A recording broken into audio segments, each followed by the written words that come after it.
নমস্কার বন্ধুরা, সুবলয় রান্নাঘরে আপনাদের স্বাগত। আজকে বানাবো আমি পোলাও। খুব সিম্পল ভাবে বানাবো, কিছুই দেবো না, শুধু গরম মশলা, আদা রসুন বাটা দেবো, সাদা তেল দিয়ে করব। এদিকে আমি গ্যাসে ডেচকি বসিয়ে দিয়েছি, গরম হয়ে গেছে। দিয়ে দিচ্ছি সাদা তেল,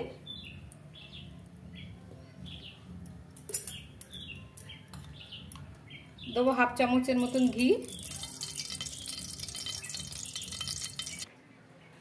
তেলটা গরম হয়ে গেছে, দিয়ে দেবো তেজপাতা তিনটে, দুটো দালচিনি, 7খানা লবঙ্গ, 5টা ছোট এলাচ, আর এটা দেবো একটু গোলাপের পাপড়ি আছে, গোলাপ ফুলের।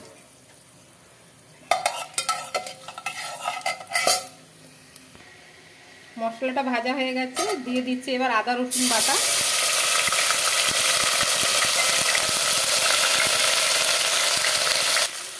আমার আদা রসুন বাটা হয়ে গেছে, দিয়ে দেবো চাল। আমি ধুয়ে চালটা আগে থেকে রেখেছি। আমার চালটা 400 গ্রামের মতন আছে।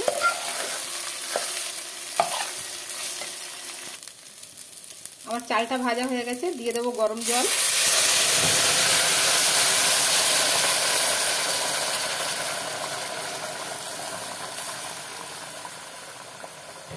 আমার গরম জলটা 1 লিটার থেকে একটু কম আছে।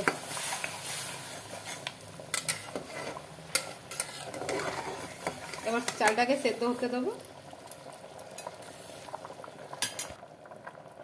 দিয়ে দেবো স্বাদ মতো লবণ।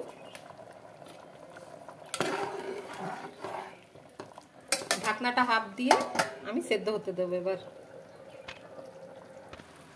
আমার চালটা সেদ্ধ হয়ে এসছে, আমি 4টে দিয়ে দিলাম কাঁচা লঙ্কা।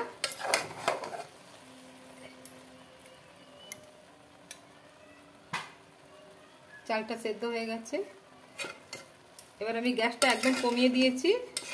কমিয়ে দিয়ে 2 মিনিট আমাকে রাখতে হবে। এভাবেই ঢাকনাটা বন্ধ করে দিয়ে 2 মিনিট রাখবো। আমার পোলাওটা রেডি হয়ে গেছে, একদম ঝরঝরে হয়েছে। আমি গ্যাসটা বন্ধ করে দিয়েছি। এবার আমি ঢেলে নেব। আমার রেসিপিটা রেডি হয়ে গেছে বন্ধুরা। যদি আপনাদের আমার এই ভিডিওটা ভালো লেগে থাকে তাহলে লাইক, কমেন্ট, সাবস্ক্রাইব অবশ্যই করবেন। ধন্যবাদ।